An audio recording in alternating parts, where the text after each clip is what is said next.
Hi everyone, I'm Mara Webster with In Creative Company, and thank you so much for tuning into one of our talks today. We are a year-round talk series bringing you the best creative voices across film, television, and theater. And I'm so thrilled to be joined by Joshua Turchin today, who is not just a theater performer himself, but also the creator and writer of A Perfect Fit, which is a musical. And he is also the host of The Early Night Show, which is a weekly show focusing on Broadway and all things theater. And I wanted to ask you a little bit first about The Early Night Show, because what I think is so great about it is you had done that in person before the pandemic hit, and then you shifted it to being virtual and online. And I just wanted to ask you a little bit about what that journey was like in trying to reimagine this thing that you'd already created and how you were going to have to do it differently. So with the Early Night Show, I used to do it every few months or so, and I would accompany all different Broadway and film and TV show performers. And we were going to have another one like May, I think, and then the pandemic happened. So it was a bit of a challenge trying to figure out, okay, so how do we keep theater alive during this time where Broadway and New York is basically dead? So I had the idea for the Early Night Show virtual edition, Corona Cabaret. I started doing it, I think, like literally a few days before the lockdown happened in New York City. And with the Early Night Show, I bring on different cool Broadway and TV guests. Some people I've had on my show are Luke Islam, who was a Golden Buzzer winner on America's Got Talent, and also Laura Benanti, who was a Tony Award winner Broadway performer. She's so fantastic. And one of the things that I love about the show is it's such a mixed format. You have everything from interviews, you do a lot of performances with the guests who come onto the show where you're playing piano and accompanying them vocally, or sometimes you're just kind of doing the piano backup. And then also, you know, I love some of the opening segments as well, where you do kind of an opening monologue. So what does that look like in terms of the way that you sit there and think about what each episode's going to be? Because every episode is very different to the one before. Right. So with like the opening monologues, like with the like where I talk about what's happening in the world currently, all I really have to do is turn on the TV, because 2020 has been such a crazy year. And there are times where I look up like weird news and we get some news from that. Like I think there was like one episode that like had like the craziest news. I forgot which one, but like there are a lot of episodes with some crazy news which actually happened this year. Yeah. And with your guests, you know, because sometimes, like I was mentioning before, you're interviewing them, sometimes you're interviewing them and doing a performance. Is that just a case of once they say that they want to come on the show, talking to them and seeing what they are interested in doing, what song they'd love to perform if they want to do one with you? A bit, yeah, but mostly we do this show through theater magic. the art of theater editing. And what does that look like in terms of the music performances that you do on the show? Because obviously there is a challenge in terms of internet and sound sync up and needing that to happen. So how do you record those pieces for the show? Theater magic. Really, I've been doing it for so long, it's literally like second nature to me. Like I sight read really quickly and just theater magic and editing, and I can't really say what happens behind the scenes because it's mostly just me who edits, but a lot of theater magic somehow. I love it so much. And, you know, your interviews with your guests are so great as well. And you have really thoughtful questions for them when they come on. Do you kind of sit there beforehand and like write out a list and like research them? Or because a lot of people are people that you know, do you find it just that you instinctively know what you want to ask them when they come on the show? Yeah, definitely. Sometimes I write out the questions I want to ask them for my show. And then I may send them to, if they want to go over the questions at all and want to be more prepared, I send them the questions as well for the interview. And it's really a cool experience just to meet all these incredible performers and basically talk to them and be able to accompany them and perform with them. Yeah, and I wanted to obviously ask you about your musical, The Perfect Fit. And you started writing this. You said that you came up with the idea when you were 10 and you started writing it when you were 11, and it was a good couple of years in development. And what I thought was interesting is the way that you've talked about how it really focuses on that dead zone of being an actor at a certain age where you're kind of too young to play an adult, but too old to play a child. And I think it's so interesting that you started writing that before you entered that age bracket. So did you kind of talk to other actors and other performers about what their experience in that time had been to really understand it? Well, yes and no. Mostly no, because it was something even at that age I had already experienced, because apparently they said I was too tall for everything, even though I was 10 years old or 11 years old and I had only just reached 5 feet. Wow.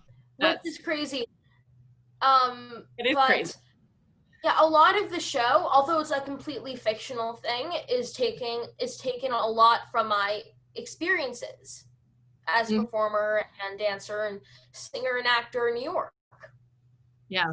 What were some of kind of your favorite things about your own experiences within the entertainment industry and within theater performing that you wanted to bring into the show through the central character? Well, I really wanted to show that teens can do more than people think they can. I feel like a lot of people in my age demographic are very underestimated. And I wanted to show that we can do these things. We can do everything that adults can. We can do whatever we set our minds to. Mm-hmm. And there's such a huge challenge to writing both the songs and writing the script for it as well. What side of the writing process did you start with? Was it a song that kind of popped into your head that you came up with that you wanted to compose, or was it the narrative story that you began with? Oh, that's hard. I have to say both, because there were times where I'm like, okay, a song needs to go here. And then as I started writing more songs for the show, I'm like, wait, I feel like something may need to be tweaked here in order to make sense with the song, because I really like it and I really think it fits with the show. But it really depends on where I feel like a song should go or where I think a scene should go for the song. Mm-hmm. No, that absolutely makes sense. What was the first song that you ended up writing for the show? Ooh, I remember, I think one of the first songs I wrote for the show wasn't even for the show. So I remember there was a song called Ever Since I Began. I personally didn't love it. I mean, I was like 11 when I wrote it. So my idea was, it was from another project I was working on that I wrote. However, then I'm like, wait, this could actually fit. I just need to rewrite it a lot. And then I did, and it took a lot of hard work, but now it's one of the opening numbers. And I just feel like as I've grown up, so my writing style has really matured as well. And I feel like now, because of all these rewrites, as I'm getting older, the show really reflects that as well. Mm-hmm. Rewriting is such an interesting thing to be doing in terms of the music and the script for this, because, like you said, it is a continued journey. It's something that you have been working on for a few years at this point. And how do you get to that point where you feel like a scene is really complete and it's good and it's done, or a song is that, or is it something where you really foresee yourself just continuing to make little tweaks and little edits, even moving forward with the show? Yeah, I feel like definitely as I move forward with the show, I'm always going to be making little tweaks and edits to the score or to the script. If I find that maybe this one melody is off, or maybe someone can't sing this part, or maybe even I find the lyrics off, I can change it and I could tweak it to basically hear and see what I think it should sound like. Mm-hmm. And is there a difference when you're writing the music in the way that you kind of think about songs that you're writing just for kind of one character to perform versus the ensemble? Because obviously with the ensemble, you have to really make sure that it's giving voice to a lot of different characters who are going through different journeys within the story. No, yeah, definitely. With that, it's definitely different from the main characters in the ensemble, one of them, I have it actually up right there on my wall. One of the main things, it's one of Sondheim's 3 rules. It's content dictates form.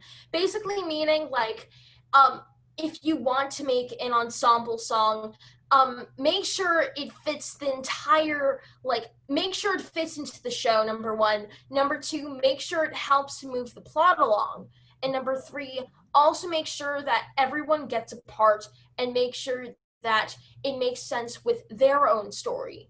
Now, with like a protagonist song, it's very different because it's sort of their, like, if it, like, for example, an 11 o'clock number, there's one song that I think it's the 11 o'clock number of The Perfect Fit, called Person Who's Not Even There. It's actually one of the songs on the Broadway Records album, which you can get now. It's really, really fun, really cool. It was such an incredible thing to record. But with that, it's an ensemble, but also yet a protagonist song, because each of one of the protagonists, they it's their moment to finally speak what's on their mind and show how they're feeling. But it's also similar to the ensemble as well, because the ensemble has gone through this entire arc, even though the audience may not see it. And I feel like it's really important to show that in that song. Yeah. And you were mentioning the cast album that you did the recording of, but you actually had to record that since the shutdown and do the whole thing remotely.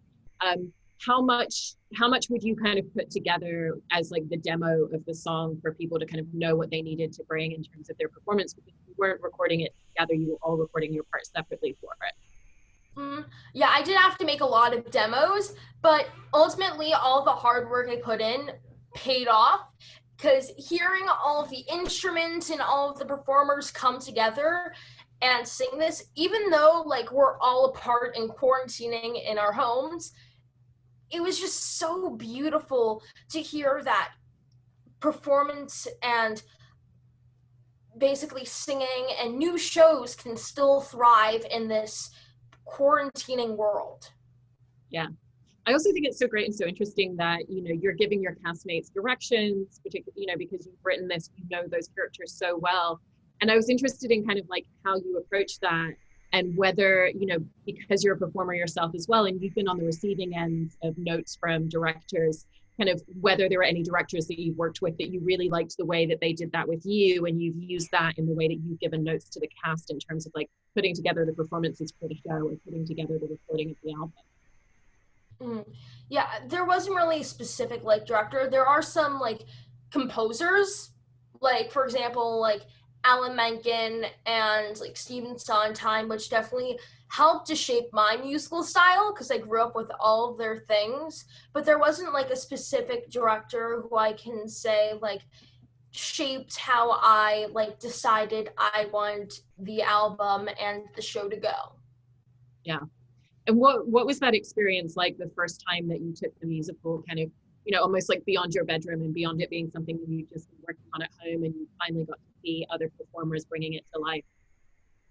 It was amazing. Like I love hearing other people singing my songs, because usually when I'm making like demos to send out, it's literally me connected to one of the programs on my computer, like playing the piano, and then also me singing. So I only hear myself and hear the harmonies, but I love to hear the performer's interpretation of the song. Mm-hmm.